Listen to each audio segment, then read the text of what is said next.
ચેય પડીમ પૈઠ સુવાઈ પવ્વાવણાય પયઠ્ઠવણા ઉત્થય લેહણવાયણ ઓસહ સારાયિકાર.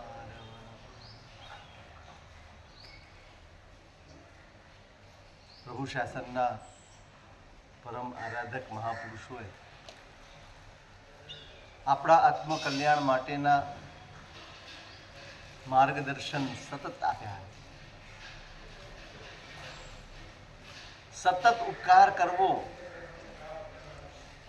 એ મહાપુરુષોનો સ્વભાવ. પોતે જે માર્ગે આગળ વધ્યા, જે રસ્તે ચાલીને એમણે પોતાનું સાધ્યું, એ માર્ગે ચડાવવા માટેની એમની મહેનત છે. માર્ગે ચડવું પડે. માર્ગે ચડ્યા વગર મંજિલ સુધી પહોંચાતું નથી. માત્ર ચાલવું એ પણ પર્યાપ્ત નથી, અને ચાલીએ નહીં એ પણ ચાલે નહીં. માર્ગ પર હોવું જોઈએ, માર્ગ પર આવવા જોઈએ. હું વારંવાર કહું છું, આપણે કરીએ છીએ ઘણું પણ રસ્તે છીએ, ચાલીએ છીએ ઘણું પણ આપણી દિશા નક્કી છે, આપણું લક્ષ્ય નક્કી છે, આપણી મંજિલ નક્કી છે. બોલવા માટે નહીં, અંદરની વાત છે. બોલવા માટે તો આપણે જે શીખેલું છે, જે ગોખેલું છે, જે જાણેલું છે એ બધું બોલતા જ રહીએ છીએ. પણ માણસ વિચારે કે જે પ્રમાણે હું કહું છું એ પ્રમાણેનું મારું જીવન છે ખરું? એ પ્રમાણેનું મારું આચરણ છે ખરું? એ પ્રમાણેના મારા વ્યવહાર છે ખરા? કોણ આત્માની વાત નથી કરતું? મને એમ કહો. આપણે બધા જ, હું, તમે, આપણે બધા જ આત્માની વાત કરીએ છીએ, પણ એ આત્માને અનુરૂપ હોય, એ આત્માની વાતને અનુકૂળ હોય એવું આપણું જીવન ખરું? બહુ વિચારવા જેવું છે. બોલવાથી કશું જ થતું નથી. આ બોલવાની ચીજ નથી, અનુભવવાની ચીજ છે. અનુભવાવું જોઈએ. આત્માર્થી પણ અનુભવાવું જોઈએ. અત્યાર સુધી આપણે સંસારી હતા કે છીએ, ધર્મ પ્રવેશે ને એની નિશાની જ આ છે, આત્માર્થી પણ વધે. પ્રવૃત્તિ ગમે તે ચાલતી હોય, અંદરનો લય, અંદરની દિશા નક્કી હોય. સંસાર ચાલ્યા કરે. ભરત ચક્રવર્તીનો સંસાર ચાલ્યા જ કરે. 6 ખંડની રિદ્ધિ છે. ચક્રવર્તી તરીકેનું પુણ્ય લઈને આવ્યા અને ભોગવવાનું જ છે. એક બાજુ આખો સંસાર એઝ ઇટ ઇઝ ચાલે છે. 6 ખંડની રિદ્ધિ, બધા રાજાઓ, બધી પ્રજાઓ, આટલી બધી સેનાઓ, આ બધાનું ભરણ પોષણ, આ બધી વ્યવસ્થાઓ બધું જ કરે છે. અને છતાંય અંદરથી દિશા નક્કી છે.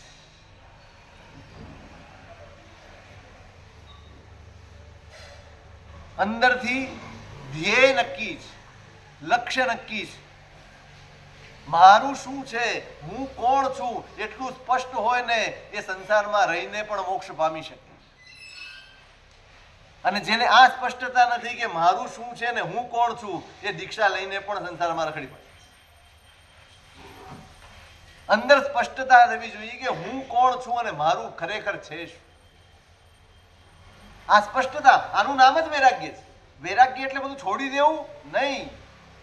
કશાય વલગણ ન બચે એનું નામ વૈરાગ્ય છે. કોઈ વસ્તુનું વલગણ ન હોય, કોઈ વ્યક્તિનું વલગણ ન હોય, કોઈ વ્યવસ્થાનું વલગણ ન હોય, કોઈ વાતનું વલગણ ન હોય, કોઈ પણ બાબતનું વલગણ છૂટી જાય એનું નામ વૈરાગ્ય છે. આપણે એમ માનીએ છીએ વૈરાગ્ય એટલે હું ફાટેલા કપડા પહેરતો હોય, ઓછું ખાતો હોય, ગમે તે રીતે રહેતો હોય. નહીં. ભરત ચક્રવર્તી તરીકે જીવ્યા. બહારના વૈભવમાં કોઈ ફરક નથી પડ્યો, એમ અંદરના અજવાશમાં કોઈ ફરક નથી. મન હી મેં વૈરાગી ભરતજી, મન હી મેં વૈરાગી. બસ આ એક લાઈન છે ને એ એમના સમગ્ર જીવનનો પરિચય છે. આ જ પરિચય છે. વૈરાગ્ય આવી ગયો, ખ્યાલ આવી ગયો કે આમાંનું કશું જ મારું નથી ને સંકલેશ ના હોય, આર્ત ધ્યાન ન હોય, દુર્ધ્યાન ન હોય, મનમાં સંતાપ ન હોય. થયું તો ભલે અને ન થયું તો એ દુઃખી ના. કદાચ આપણે દીક્ષા સુધી નથી પહોંચી શક્યા, ખરેખર તો દીક્ષા સુધી પહોંચ્યા છે ને એને વૈરાગ્યની જરૂર છે. ખરેખર જરૂર છે. આપણે એવું માની લીધું છે કે દીક્ષા લીધી એનો મતલબ વૈરાગ્ય છે. ભ્રમણા છે. દીક્ષા માત્ર વૈરાગ્યથી થાય છે એવું નથી. 100 હોય ને એમાંથી 2-4 નીકળે વૈરાગ્યમાં. કેટલાક વ્યક્તિ રાગથી પણ નીકળે, કેટલીક ઇમોશનલ બ્લેકમેલિંગ થી પણ નીકળે, ઘણી રીતે નીકળે. આમ સતત તમારા મન ઉપર હેમરિંગ કરવામાં આવ્યું હોય, આ બધું જ ખરાબ છે, બધું જ ખરાબ છે, બધું જ આવું છે, બધું તેવું છે. હેમરિંગ હોય ને, કોઈ માણસને અભાવ પેદા કરી દેવો, અભાવ પેદા કરીને આવેલું ચારિત્ર છે ને બહુ લાંબુ ટકતું નથી. કપડા ટકી જાય છે, ચારિત્ર ટકતું નથી. અભાવ નહીં, વૈરાગ્ય પેદા કરવાનું, સમજણ પેદા કરવાની છે. સાચી સમજણ વગર ધર્મ માર્ગે લાંબુ ચાલી શકાતું.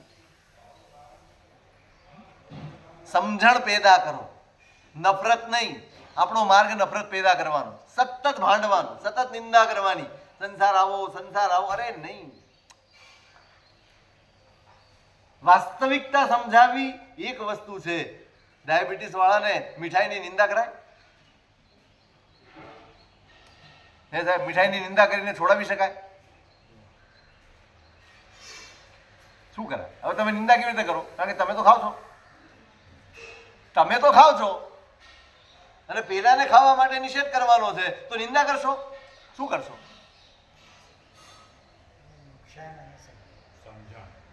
એને સમજણ પેદા કરવાની છે કે આ વસ્તુ તને નુકસાનદાયક ક્યાં છે, તને ક્યાં હાનિ કરે છે. થોડી ક્ષણનો સ્વાદ તારા જીવનને જોખમ ઊભું કરશે. આ સમજણ આવે ને માણસ આપોઆપ દૂર થઈ. આપણો રસ્તો જ ખોટો છે. વૈરાગ્ય, ધર્મ આ જ તમારા જીવનમાં ધીરે ધીરે ધીરે ધીરે વૈરાગ્ય. જ્ઞાન શું છે? જ્ઞાનનું ફળ શું છે? જ્ઞાનસ્ય ફલમ વિરતિ. બોલાય છે એટલે વિરતિ એટલે શું? સંયમ લેતો જ જ્ઞાનનું ફળ. બાકી બધું નકામ. તમારી પાસે જે જ્ઞાન નકામ. વિરતિનો અર્થ જ આ છે, માણસ પોતાના આત્માના અહિતથી અટકે, એનું નામ વિરતિ.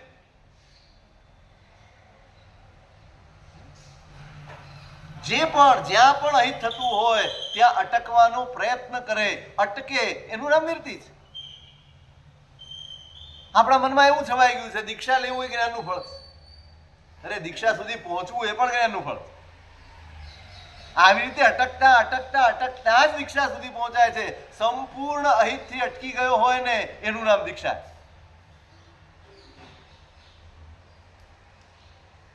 વૈરાગ્ય કેળવો, સમજણ કેળવો, મારું શું અને હું.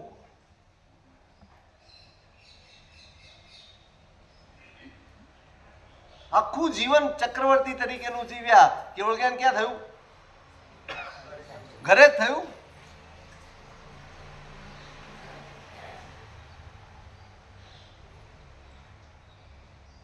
ક્યાંય પણ કલ્યાણ સાધી શકાય અંદર સાબુત હોય તો.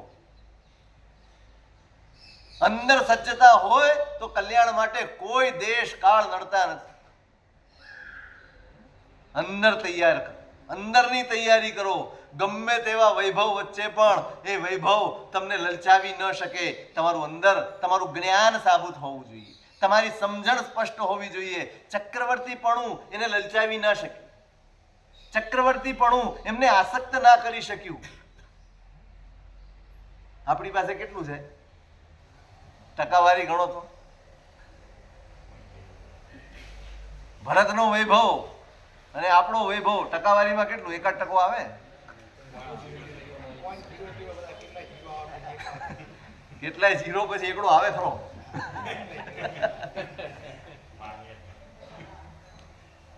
એને તો નક્કી હતું જીવે ત્યાં સુધી આ ટકવાનું છે. તમારું તો એ નક્કી નથી.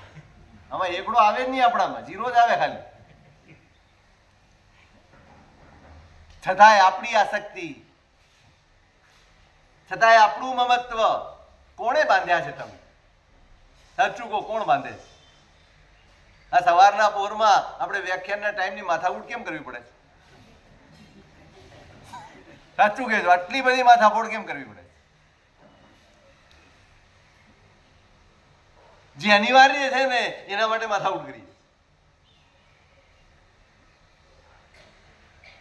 બંધાયેલા છીએ આપણે બધું જ ગોઠવીને બેઠા છીએ. આમ જ હોવું જોઈએ ને આમ જ છે.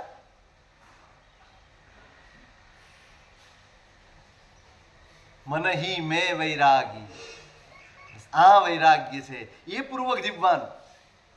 આ મહાપુરુષો આ દેખાડે માર્ગ, કેવું અદભુત માર્ગદર્શન કર્યું છે. બદલવાનો પ્રયત્ન છે, એમનો પ્રયત્ન છે તમે બદલાવો,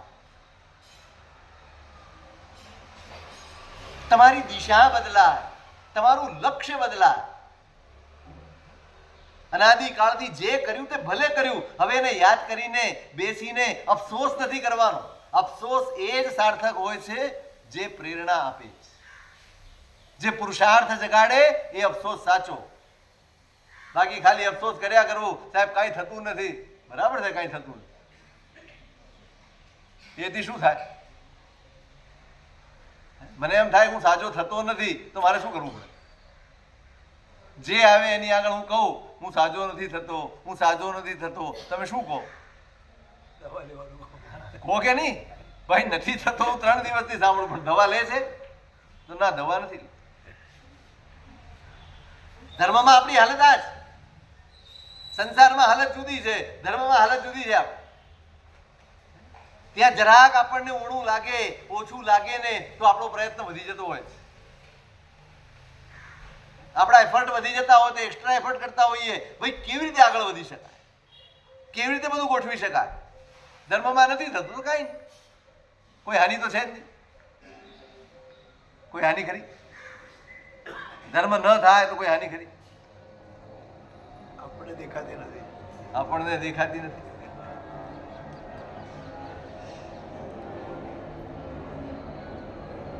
મહાપુરુષો આપણી દિશા તય કરે છે, લક્ષ્ય બનાવે છે. ભાઈ બહુ થઈ ગયું. અનંત કાળથી ધર્મને પણ વેડફતા આવ્યા. મેં પહેલા દિવસે કહ્યું, ધર્મ પણ આપણે સંસાર માટે, શરીર માટે, આપણી ઈચ્છાઓ માટે વાપર્યો છે.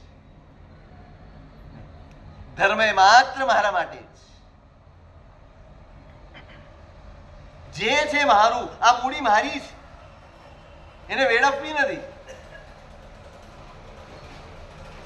દિશા તય હશે તો તમારી ઓછી ગતિ છે ને એ પણ કામ આવશે. અને દિશા જ નહીં હોય તમારી પાસે, લક્ષ્ય જ નહીં હોય તમારી પાસે, તો ગમે તેટલા તેજ ચાલશો તમે ક્યાંય નહીં પહોંચો.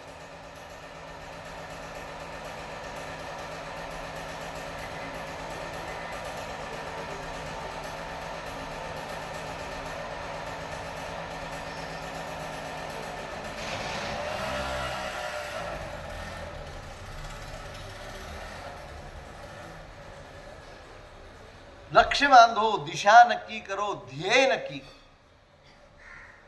ધ્યેય વગર બધી ધમાલ છે, ધર્મ નથી. ધ્યેય હશે ને તો નાનકડી પ્રવૃત્તિ પણ કામ આવશે, એ તમને આગળ વધારવામાં સહાયક બનશે. અને ધ્યેય નહીં હોય, લક્ષ્ય નહીં હોય, દિશા નહીં હોય, ગમે તેટલું કરશો દળી દળીને ઢાંકણીમાં. બદલવા માંગે છે આ મહાપુરુષો, આપણને આ માર્ગદર્શન આપીને બદલવા માંગે છે. તે આજ સુધી જે કર્યું બધું જ તારા સંસાર માટે કર્યું. હવે થોડુંક લક્ષ્ય બદલ. મેં હમણાં કહ્યું પ્રવૃત્તિ નથી છોડી દેવા. દુકાને જઈને કઈ સામાયિક લઈને નથી બેસવું, ત્યાં ધંધો જ કરવાનો. અત્યાર સુધી ધર્મમાં સંસાર ઉમેરતા આવ્યા છીએ, હવે સંસારમાં ધર્મ ઉમેરી. સંસારને ધર્મથી રંગી દો. આપણો ધર્મ સંસારથી રંગાયેલો, એ ખોટું છે. અને સંસાર ધર્મથી રંગાઈ જાય ને થઈ ગયું. તમારી દુકાને બેસવું ને એ પણ ધર્મ બની જવો જોઈએ. તમારા વ્યવહાર ધર્મ બની જવા જોઈએ. અંદર જાગી ગયા તો બધું જ ધર્મ બની જશે.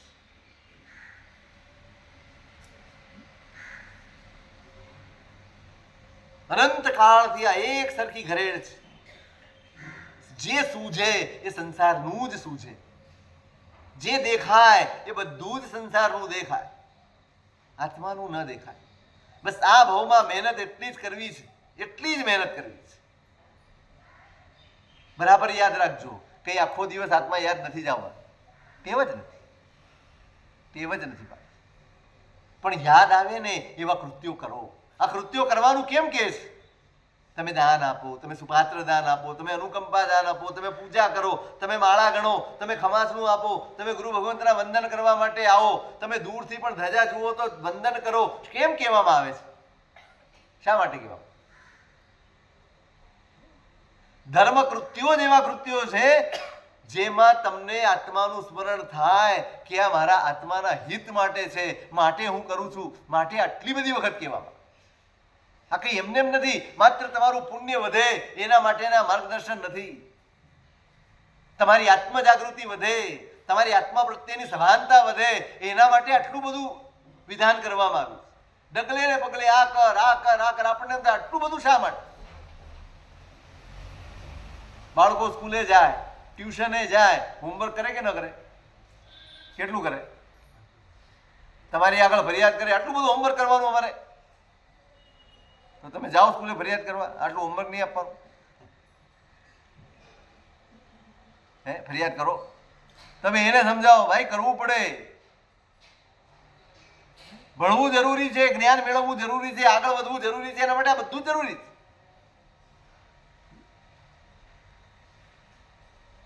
અને એ ભણતા ભણતા ભણતા ભણતા જ્યારે બાળક પોતે એને એની કિંમત સમજતો થઈ જાય, મહત્વ સમજતો થઈ જાય ને, પછી એને હોમવર્ક બોજ ન લાગે, પછી એને ભણતરે બોજ ન લાગે, પછી જાગવું એના માટે સહેલું થઈ જાય, ભણવું એના માટે સહજ થઈ જાય. કારણ સમજણ આવી. એમાં કરતા કરતા કરતા આટલી બધી ક્રિયાઓ કેમ બતાડી છે, આટલું બધું કેમ દેખાડ્યું છે? ટેવ પાડવાની છે. જ્યારે જ્યારે ધર્મ ક્રિયા કરો, કોઈ પણ કરો, નાનામાં નાની કરો, ખાલી દર્શન કરવા તમે આવો ને દેરાસરમાં, તો પણ એકવાર, ફક્ત એકવાર તમારી જાતને કહેજો કે આ જે કરું છું એ મારા આત્માના હિત માટે, બસ બીજું કાંઈ નહીં કરતા. સતત તમે કહો, કહેતા કહેતા કહેતા કહેતા એક સ્વભાવ બનશે. જ્યારે પણ જે ધર્મ કરીએ છીએ ને તે આપણો સ્વાર્થ આવીને વચ્ચે ઉભો રહી જાય છે. જ્યારે જે કંઈ પણ કરીએ છીએ એમાં આપણી ક્ષુલ્લક ઈચ્છાઓ, આપણી ક્ષુદ્ર એષણાઓ એ આગળ આવીને ઊભી રહી જાય. એક તપ કરીએ એટલે મનમાં એમ થાય કે આપણું આટલું કામ અટકે છે ને આ તપના પ્રભાવથી થઈ જાય. ના, નબળાઈ છે આપણી, ને સ્વાભાવિક છે, એની કોઈ નિંદા નથી, ટીકા નથી. પણ બહાર નીકળવાનું છે કે નહીં? એમાંથી બહાર નીકળવાનું છે. અને બહાર નીકળવાનો ઉપાય આ છે. જે કરીએ ને એને એક જ વાર પોતાની જાતને કહેજો. દરેક એ ખમાસનું જો ને ત્યારે પણ અંદરથી થવું જોઈએ આ મારા આત્માના હિતનું છે. અત્યાર સુધી ઝૂક્યો જ નથી, અત્યાર સુધી નમ્યો જ નથી. મારા અહંકારને તોડવાનું છે, માટે આ. કોઈકને આપીએ, દેરાસરમાં નાખીએ, ક્યાંય પણ પૈસો ખર્ચીએ, યાદ આવવું જોઈએ આજ સુધી પરિગ્રહની સંજ્ઞાને જ પોષી. દાન શેના માટે છે? આ દેરાસરમાં રૂપિયો નાખવાનો શેના માટે? શાને માટે? શાસનની એક એક સૂચના, શાસનના મહાપુરુષોએ આપણને આપેલું એક એક દિશા દર્શન, એ આપણી અંદર પડેલા નબળા સંસ્કારોને તોડવાની પ્રક્રિયા. કઠણાઈ એ છે, કરુણતા એ છે કે આપણે બધું જ કરીને સંસ્કારોને જ પોષી લઈએ. પૈસા ખર્ચીએ એટલે ઇંતજાર કરીએ કાલે ધંધો સુધરી જાય. પૈસા નાખીએ એટલે એમ થાય કે હવે મને મારા શેરના ભાવ ઉચકાઈ જાય. વિચારજો કેટલો સસ્તો ઉપયોગ કરીએ છીએ આપણે ધર્મનો, કેટલો સસ્તો.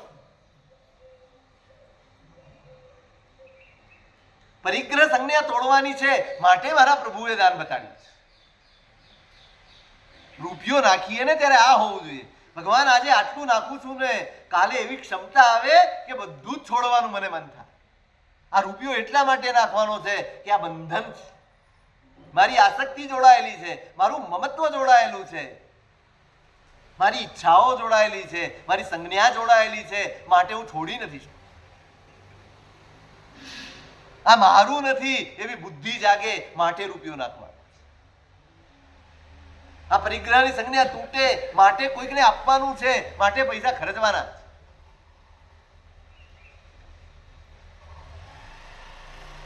દરેક ચેષ્ટાની પાછળ એટલા ભવ્ય ઉદ્દેશ્ય છે, આપણે સમજ્યા બસ સમજ્યા નથી ને એટલે આપણે આનંદ આપણે અહંકાર માણીએ છીએ, આનંદ નથી માણતા. આપણે જે અનુભવીએ છીએ ને એ અહંકાર છે, આનંદ નહીં.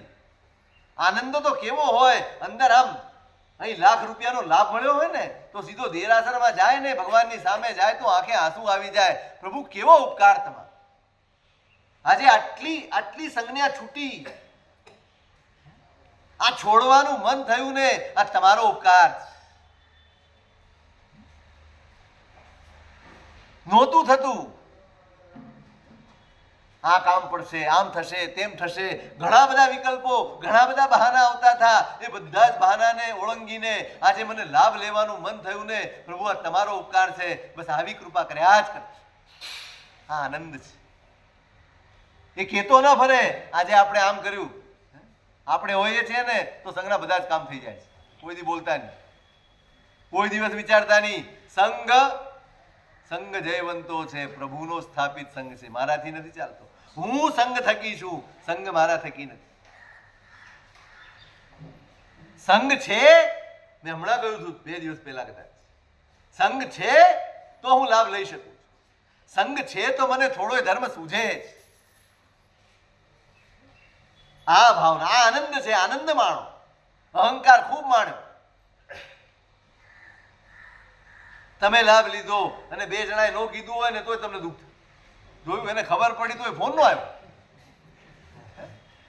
ફોન માટે તે લાભ લીધો, વખાણ માટે લાભ લીધો.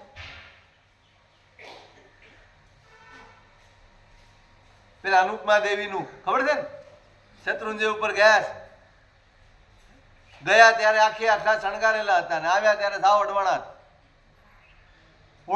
ઓળખાતા નો. હા, આજે એવો ઉલ્લાસ આવ્યો પરમાત્મા આગળ. આટલું જ હતું, આજે સર્વસ્વ છોડી દેવાનું મન થઈ ગયું. ભગવાન બધું જ સમર્પી દઉં એવો ભાવ આવ્યો. સંપત્તિ એમની પાસે હતી, એમણે જે સંપત્તિ ખર્ચીને આજે કેવડી થઈને વિચરે.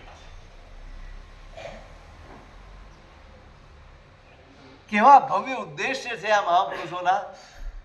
આપણને આખા અંદરથી બદલી નાખે. નાનકડી ક્રિયા તમને બદલી શકે છે. આટલી 1 રૂપિયા ખર્ચવાની ક્રિયા આ બહુ મોટી ક્રિયા નથી. આટલી જ ક્રિયા તમારી આખી અંદરની સૃષ્ટિ બદલી આપે, તમારું જીવન બદલી આપે. અને દાન કરવું, પૈસા ખર્ચવા એને સામાન્ય નહીં ગણતા. આટલી ક્રિયા પણ કેટલી મહત્વની છે. હેમચંદ્રાચાર્ય મહારાજે યોગ શાસ્ત્રમાં લખ્યું છે, યો સદબાહ્યમ નિત્યમ ક્ષેત્રેષુ નો ધનમ અપેત કથમ વરાકશ્ચારિત્રમ દુશ્ચરમ સ સમાચરે.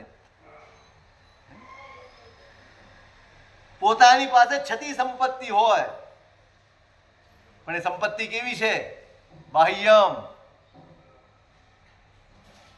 તમારો એની સાથેનો સંબંધ કેટલો,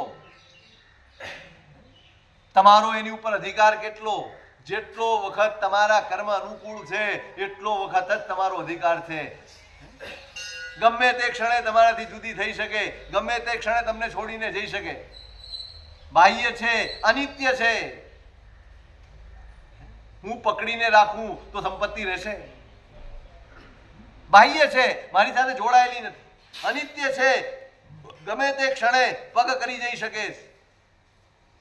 આવી પણ સંપત્તિ હોય અને છતાંય ક્ષેત્રેષુ નો ધનમ અપેત, જે સન્માર્ગે, જે ઉત્તમ ક્ષેત્રોમાં પોતાની સંપત્તિ વાપરતો નથી એ બાપડો. ત્યાં શબ્દ બાપડો વાપર્યો છે. કરમ વરાકશ. વરાકહ એટલે બાપડો. એ બાપડો કોઈ દિવસ ચારિત્ર સુધી પહોંચી નથી શકતો. દાન એ ચારિત્ર સુધી પહોંચવાનો માર્ગ છે, પાયો છે. જે આટલી સંપત્તિ નથી છોડી શકતો, જે આટલી મમત્વ, જે બાહ્ય છે, જે અનિત્ય છે, અને ખબર છે કે કાયમી અધિકાર મારો નથી, કાયમી હું આને પકડી રાખી શકું એમ નથી, એવી સંપત્તિ પણ જે સત્ક્ષેત્રમાં વાપરી શકતો નથી, એ બિચારો દુષ્કર ચારિત્રને કેવી રીતે પામશે?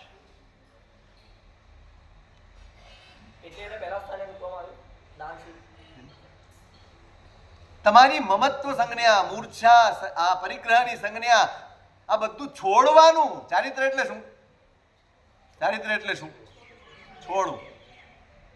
શરૂઆત અહીંથી કરો. છોડો. જેના ઉપર સૌથી વધુ આસક્તિ છે ત્યાં જ પ્રહાર કરવાનો. શરીર એમ નહીં છૂટે. ચારિત્રમાં તો એને છોડવાનું હોય. ચારિત્ર ક્યારે? શરીર ઉપરનું પણ મમત્વ છૂટી જાય ત્યારે ચારિત્ર છે, પણ એ છોડવાની વાર છે. પહેલા આ તો છોડો. જે બાહ્ય છે, જેની સાથે કાયમી સંબંધ પણ નથી, જે અનિત્ય છે, એને છોડવાની તો હિંમત દેખાડો. એને છોડવાનું સાહસ તો કરો. તારું કશું ન હોય તો છોડીને આવતું. તારું કશું ન હોય તો છોડીને આવતું. તારું બધું જ હોય તો છોડી બતાવતું. તારું કશું ન હોય તો છોડીને આવતું, અને તારું જ બધું હોય તો છોડી બતાવતું. પગલું તો માંડો, ડગલું તો માંડો, અને આ બુદ્ધિથી માંડો. આપણે આપ્યું નથી, આપ્યું જ. આપણે દાન નથી કર્યા, કર્યા જ. આપણે સંપત્તિ નથી ખર્ચી, ખર્ચી જ. પણ એની પાછળ બુદ્ધિ કહીએ.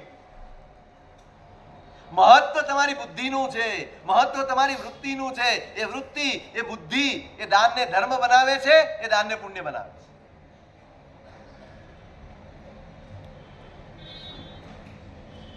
શું છે આપણું દાન?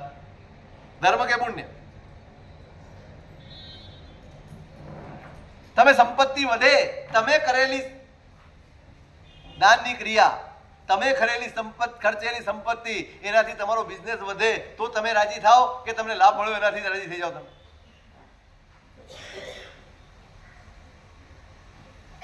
ના, રાજી નથી થતા એમ નથી કે તમને લાભ મળ્યો, તમને આનંદ થાય, ચોક્કસ થાય. પણ જો બીજે દિવસે તમને ડબલ નફો થઈ ગયો હોય તો કયો આનંદ વધે? તમને ગઈકાલે જે લાભ મળ્યો એનો આનંદ વધે, કે બમણો નફો થયો એનો આનંદ વધે?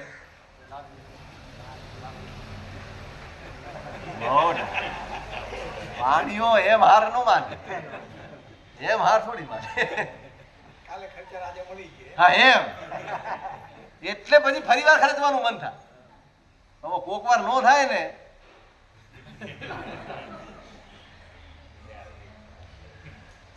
લાભ થાય ને એટલે લોભ જાગે. બસ ત્યાં જ આપણે ધર્મને દૂષિત કરી દઈએ. જહા લાહો તહા લોહો, લાહા લોહો પવઢ્ઢઈ. ઉત્તરાધ્યાયન સૂત્ર કાપિલી અધ્યયનમાં છે. જેમ લાભ વધે એમ લોભ વધે. પ્રાર્થના કરજો ભગવાનને, પ્રભુ એવો લાભ નહીં આપતા જે મારા હૈયામાં લોભ પેદા કરી આપે. મેં કરેલો આટલો ત્યાગ, મેં લીધેલો આટલો લાભ, બસ એનો આનંદ વધે ને, આટલી કૃપા કરજો. મારે બીજો લાભ નથી જોઈતો. લોભ વધી ગયો ને તો ખર્ચેલો પૈસો, લીધેલો લાભ બધું જ નિષ્ફળ ચાલ્યું જશે. એક એક ક્રિયા, એક એક ચેષ્ટા જે મહાપુરુષોએ માર્ગદર્શન કર્યા છે ને, બહુ જ ઊંચા ઉદ્દેશ્ય લઈને કર્યા. અહીં તો નાનામાં નાની ક્રિયાનું ફળ ઠેઠ આત્મકલ્યાણ સુધીનું છે. આપણે સમજ્યા નથી. નહીં, આપણે જે કરીએ છીએ ને સાવ સમજણ વગર કરીએ છીએ. એટલે મોટામાં મોટું કરવા છતાં આપણને પરિણામ નથી મળતું. આટલી એક ચેષ્ટા છે નાનકડી. એટલે મહાપુરુષોના દરેક માર્ગદર્શનની પાછળ એક દિશા છે, એક લક્ષ્ય છે, એક ધ્યેય છે. એને પકડવા. આ લાભો તો છે જ. તમારા ભૌતિક લાભો તો તમને થાય ને થાય. ઈચ્છા નહીં રાખો ને તો પણ થશે, અને ઈચ્છા રાખશો તો એટલું જ થશે, બીજું નહીં. ઈચ્છા નહીં રાખો તો આત્મકલ્યાણ મળશે. ભૌતિક લાભ તો મળવાના જ. પણ ઈચ્છા રાખશો તો ખાલી ભૌતિક લાભ થશે, આત્માનું હિત નહીં સૂજે. સંભૂતિ મુનિએ માગ્યું, મારી આ સાધનાનું કોઈ ફળ હોય તો મારે ચક્રવર્તીપણું જોઈએ. પ્રચંડ સાધના છે, કઠોર સાધના છે, લબ્ધિઓ ને સિદ્ધિઓ પ્રગટી છે. ચાંડાળ કુળમાં જન્મેલા,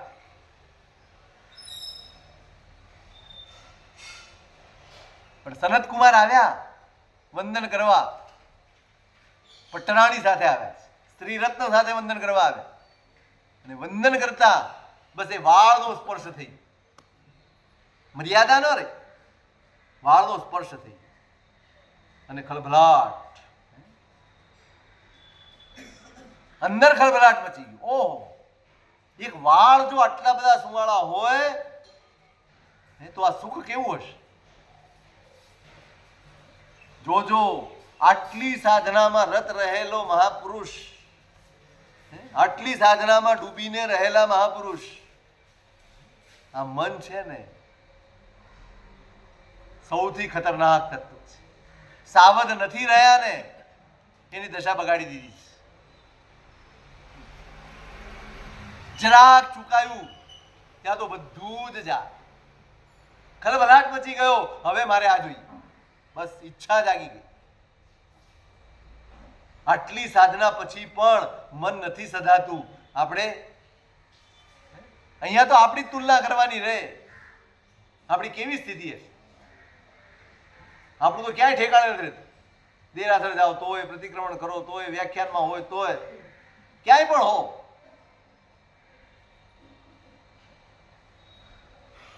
અને નિયાણું કરી બેઠે, બસ આ મારે જોઈએ. એમના ભાઈ સમજાવે છે, ચિત્રમુનિ, ભાઈ આ શું કરો છો?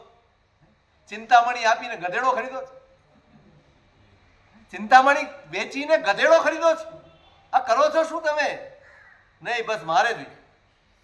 જીદ આવી ગઈ. આ સંજ્ઞા છે, આ સંજ્ઞા છે, તોડવાની સંજ્ઞા છે. આપણે એવું માન્યું ઉપવાસ કરી લીધું એટલે કામ પતી ગયું.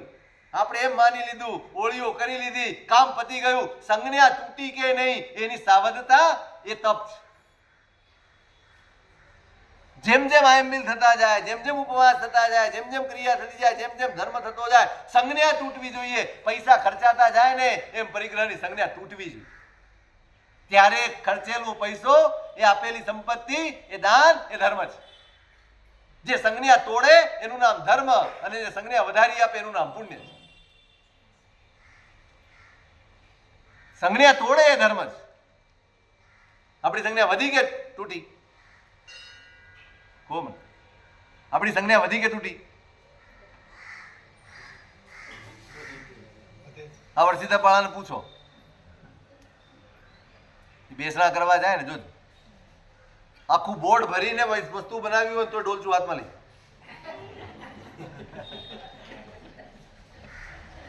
કેમ કેમ લઈ? ત્યાં બન્યું છે ને એમાંથી ત્યાગ કરવાનો છે, એની બદલે એક વધારે લીધું. કોણ કરાવ્યા? આ સંજ્ઞા છે. આપણે સ્વીકારીએ કે ન સ્વીકારીએ, આપણે માનીએ કે ન માનીએ, આ સંજ્ઞા છે. અને એ સંજ્ઞા તમારા તપને દૂષિત કરે છે, તમારી આરાધનાને દૂષિત કરે છે, તમારા પુરુષાર્થને નબળો પાડે છે. વર્ષી તપ છે, કાલે ઉપવાસ કરવાનો છે. અરે ભગવાનને નજરમાં રાખીને તપ શરૂ કર્યું હતું કે બેસણાને નજરમાં રાખીને? કોને નજરમાં રાખીને તપ શરૂ કર્યું? ભગવાને ઉપવાસ કર્યા છે 400 સળંગ ઉપવાસ, અપ્રમત્ત ભાવે. ક્યાંય બેઠા નથી ભગવાન, ક્યાંય ઊંઘ્યા નથી ભગવાન, ક્યાંય આળસ નથી ખાધી ભગવાન. અહીં તો બેસવું હોય ને તો કુલર જોઈએ, પંખા જોઈએ, એસી જોઈએ. કેમ સાહેબ? તપ કરે, ભગવાન ઉપર ઉપકાર કરીએ છીએ.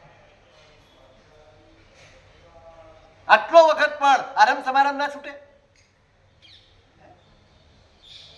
ત્યાં સગવડ જોઈએ, ત્યાં આવી બધી સુવિધા જોઈએ. આ સંજ્ઞા, હું એ કહી રહ્યો છું, સંજ્ઞા તૂટવી જોઈએ. સંજ્ઞા નહીં તૂટે ને એ ખળભળાટ મચાવશે.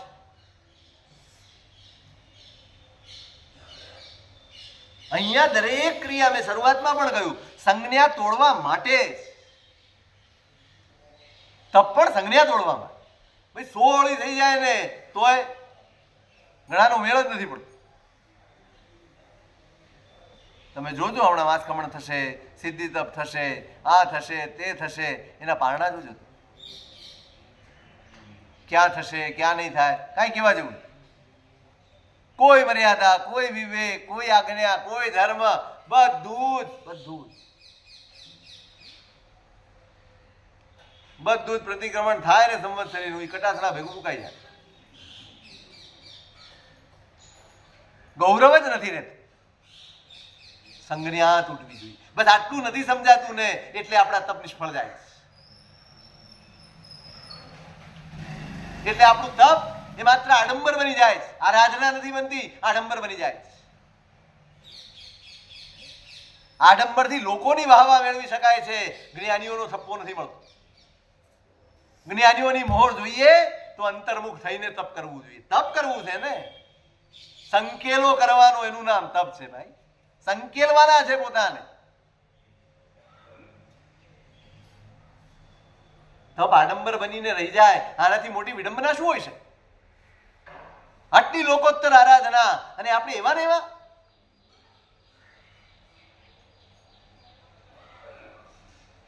જોઈએ જ બસ માંગી લીધું.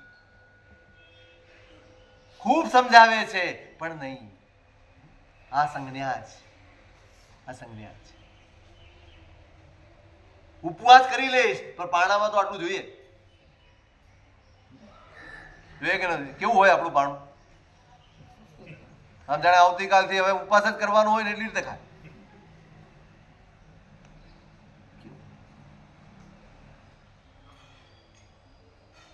મારું જોર આની ઉપર છે. તમે ઉપવાસ કરો ન કરો, જે કરો ને આ ધ્યાન રાખીને. આપણે કરાવશું હમણાં સંતિક્રમ તપ. મારે એવા આરાધક જોઈએ, સોનાની ચેલની પાછળ ન ભાગે ને એવા આરાધક જોઈએ છે. જે પ્રભાવના જોઈને તપ કરે એવા ન જોઈએ. જેને ખરેખર કંઈક પામવું છે એવા આરાધક જોઈએ છે. જેને ખરેખર કરીને કંઈક અંદર અનુભવવું છે એવા આરાધક જોઈએ છે. એવા નામ જોઈએ. એ ભલે ને 50 હોય. આપણે કઈ વર્લ્ડ રેકોર્ડ કરવો નથી, કશું કોઈ રેકોર્ડમાં મને રસ નથી. મારે તો 5 શુદ્ધ કરે ને આના જેવો વર્લ્ડ રેકોર્ડ એક પણ નથી. 5000 જણા આડંબર કરે એના કરતા 5 જણા આરાધના કરે એ વધુ કિંમતી છે.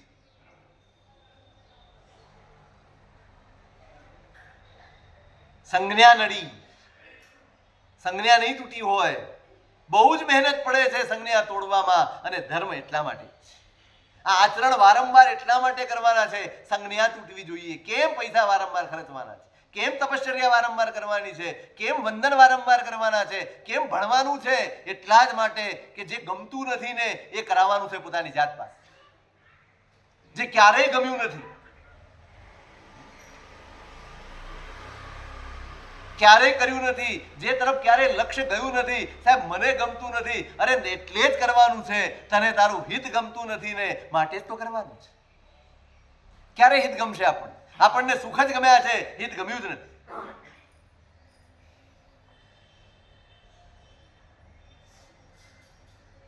હિતની બુદ્ધિ એ જ આત્માર્થીપણું છે. સુખની બુદ્ધિ તો દરેકમાં છે. તમે ધર્મ પામ્યા છો અને અનેક જીવો ધર્મ નથી પામ્યા. એ બે વચ્ચે તફાવત શું? શું ફેર? હે મનરભાઈ, તમે ધોતિયું પહેરો છો ને લેંગો કફની પહેરે છે, શું ફરક? શું કયો ફરક?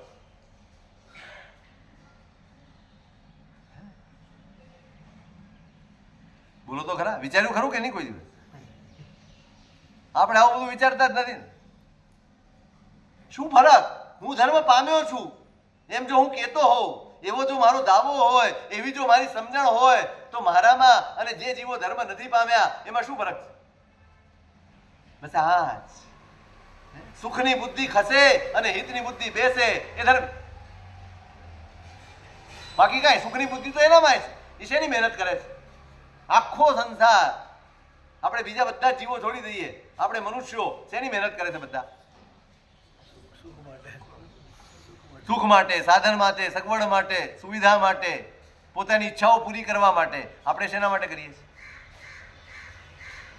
આપણે શેના માટે મહેનત? બોલો. સમાન બુદ્ધિ છે આપણી પણ. આપણે એક જમાતના છીએ. આ કુળમાં જન્મી ગયા છીએ એટલું જ. કુળમાં જન્મ્યા, સાધન પામ્યા. ફરી વાર કહું છું, સાધન પામ્યા છો, હજી ધર્મ પામ્યા નથી. હજી આપણે ધર્મ પામ્યા, હજી ધર્મથી દૂર છે. બસ અંદર જે દિવસે બુદ્ધિ બદલાઈ જાય ને, ઘૂંટજો વારંવાર. પ્રવૃત્તિ બદલવાનું હું નથી કહેતો, વૃત્તિ બદલવાનું કહું છું. અંદરની બુદ્ધિ બદલાઈ જશે તે દિવસે ધર્મ પ્રવેશ. હિત મુખ્ય થઈ જાય, સુખ ગૌણ થઈ જાય તો તમે ધર્મ પામ્યા છો. સુખ જ મુખ્ય હોય, હિત ગૌણ હોય તો હજી ધર્મથી દૂર છો.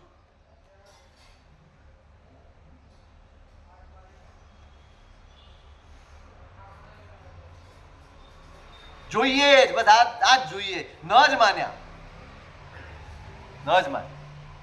મળ્યું. નાનકડો પણ ધર્મ નિષ્ફળ નથી જતો. માંગી લીધું, મેળવી લીધું. શુભુમ બ્રહ્મદત્ત ચક્રવર્તી થયા. શું બન્યા? ચક્રવર્તી પણું મળ્યું. પણ માગ્યું હતું ને, ઈચ્છા કરી હતી, માગણી કરી હતી. માગણીથી મળે છે ખરું, પણ માગણીનું ક્યારેય છૂટી શકતું નથી. આ નિયમ છે. તમે માગીને મેળવશો એ મળશે તો ખરું, પણ એને છોડવાનું સત્વ તમારા અંદર ક્યારેય નહીં પ્રગટ. સમજણ હશે અને સત્વ નહીં હોય. સમજણ હશે અને છતાંય સત્વ નહીં હોય છોડવાનું.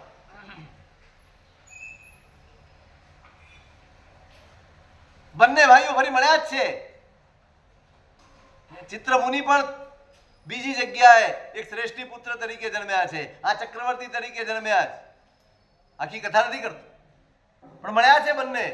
પેલા સાધુ બન્યા છે ફરી, સમજાવે છે. આ કે છે હું જાણું છું તમે જે કહી રહ્યા છો ને મારા સાહેબ, એ બધું જ હું જાણું છું, પણ મારાથી નહીં છૂટે. હું નહીં છોડી શકું. એટલે કહું છું, ઈચ્છા નહીં કરો. ઈચ્છા કરીને તમે તમારા ધર્મને વેચી નાખો, ધર્મનો સોદો કરી લો છો. જે ધર્મ અઢળક આપી શકે એમ છે એને તમે સીમિત કરી દો છો. એની શક્તિ એને ઘટાડી દો છો. માગણી ધર્મના તેજને પણ ઝાંખું પાડે છે. માગણી ધર્મની ક્ષમતાને પણ નબળી પાડે છે. શાલિપત્રે કાંઈ નહોતું માંગ્યું, બસ આપીને રાજી થયો. કેટલું મળ્યું? આજે તમે દર મહિનાઓથી વર્ષોથી લખાય છે આપણે, અને કોઈને મળ્યું નથી. એકે દાખલો એવો નથી ફરી કોઈ શાલિપત્ર થયો. કારણ કે માગ માગ કરે ને હું શાલિપત્ર. કુદરતે સમજે આટલું તો સંભાળાતું નથી. શાલિપત્રની રીતિ જો આટલામાં તો દેરાસર, ઉપાશ્રય, વ્યાખ્યાન, પ્રતિક્રમણ કાંઈ સૂચતું જ નથી. તો આ શાલિપત્રની મળી જાય તો શું થાય? શું થાય? શું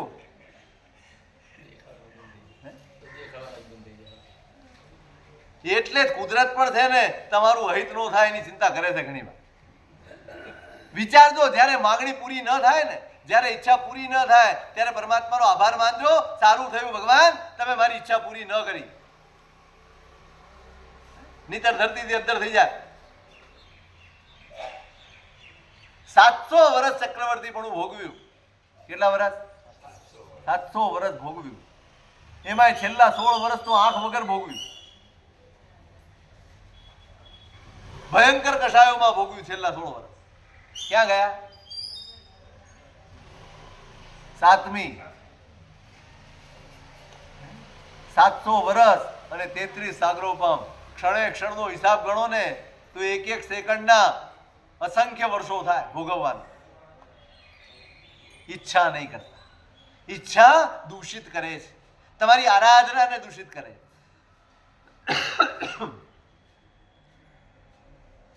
એટલે મહાપુરુષોએ જેટલા પણ માર્ગદર્શન કર્યા છે આપણા કર્તવ્યો જે દર્શાવ્યા છે, જેટલું પણ આપણને સૂચન કર્યું છે, ભાઈ આ કર, એની પાછળ એકમાત્ર કરુણા કામ કરે છે. અનાદિ કાળમાં જે સૂઝ્યું નથી એ હવે તમને સૂઝે. અનાદિ કાળમાં જે બધું જ ઘૂંટાઈને સંજ્ઞા બની ગઈ છે. સંસાર આપણી સંજ્ઞા બની ગઈ છે. સંસાર સંજ્ઞા બની ગઈ છે. ઊંઘમાં હોઈએ તોય, જાગતા હોઈએ તોય, કંઈ પણ કરતા હોઈએ, સંસાર આપણા હૈયામાં ઘૂંટાઈને પડે. અને તોડવા માટે આ બધા જ માર્ગદર્શન છે. જે મંદિરનું નિર્માણ કેમ? ભાઈ એના આધાર વગર, જીન પ્રતિમા વગર, એની પ્રતિષ્ઠા વગર, એમના દર્શન ને વંદન વગર તોડીશ કેવી રીતે? આત્માનું સ્મરણ કરીશ કેવી રીતે? કેવી રીતે કરીશ? જ્યાં નીકળો ત્યાં આત્મા ભૂલી જવાય એવું જ વાતાવરણ છે, એવી જ વાતો છે, એવા જ વ્યવહારો છે, એવી જ પ્રેરણાઓ છે. શું મળે છે? એક તો એવો સોર્સ બતાડો, એક સોર્સ એવો બતાડો આખા દિવસમાં કે જેમાં તમને આત્મા સાંભળતો. એક સોર્સ બતાડો, તમારા સંસારનો કોઈ પણ સોર્સ. અહીંથી નીકળો, દેરાસર પૂરું થાય, ઉપાશ્રય પૂરા થાય, વ્યાખ્યાન પૂરા થાય, અને તમે તમારા સંસારમાં પડો ત્યારે એકાદ સોર્સ એવો હોય જે તમને તમારા આત્માનું સ્મરણ કરાવે. એવું ખરું? આપણી નોળવેલ છે ભાઈ. આપણા અહંકાર માટે દેરાસર નથી બાંધવાનું, આપણા ગુણગાન ગાવા માટે પ્રતિમા નથી ભરાવાની, આપણો અહમ પોષવા માટે આ બધું નથી જ કરવાનું. જાગૃતિ લાવવા માટે કરવાનું છે. બરાબર યાદ રાખજો, આ એક એક નિર્માણ, આ એક એક સૂચન માત્ર ને માત્ર આત્મ જાગૃતિ વધે એના માટેના. એટલે વિવેક પહેલા ગયો છે. વિવેક કેળવજો ભાઈ આ કરવામાં. પણ આપણે ત્યાં તો એવું થાય છે, આ બધું નિર્માણ થયા પછી વહીવટ એટલા વધી જાય છે કે આરાધના ચૂકાઈ જાય. જોજો તમે, હવે આટલી બધી પ્રતિમા પધરાવી છે, પૂજા કોણ કરશે? સૌથી પહેલી સમસ્યા આવે, પૂજા કોણ કરશે? ભાઈ પૂજારી 5 રાખો. 400, 500, 1000 ઘરના સંઘમાં પણ જો 15 ભગવાન હોય તો 2-3 પૂજારી હોય કે ન હોય? 500 ઘરનો સંઘ પોતાના 15 ભગવાનને સાચવી ન શકે? 500 ઘરનો સંઘ, આ કેવી કરુણતા! આ શોભાને એવી વાતો છે આપણી. એટલો બધો વહીવટ, એટલી બધી વ્યવસ્થાઓ વધી ગઈ, આરાધના, દર્શન, ઉદ્દેશ્ય, લક્ષ્ય બધું જ ચુકાઈ જાય. આ નિર્માણ કરવાનું કહ્યું છે ને, એની પાછળ આ જ ઉદ્દેશ્ય છે. ભાઈ તારો આરાધક ભાવ વધવો જોઈએ. આ તો વહીવટ વધી જાય છે, આ તો વ્યવસ્થા વધી જાય છે. અને વહીવટ ને વ્યવસ્થા વધ્યા છે ત્યાં રાગ અને દ્વેષ સિવાય કાંઈ વધ્યું નથી. તપાસજો, તપાસ.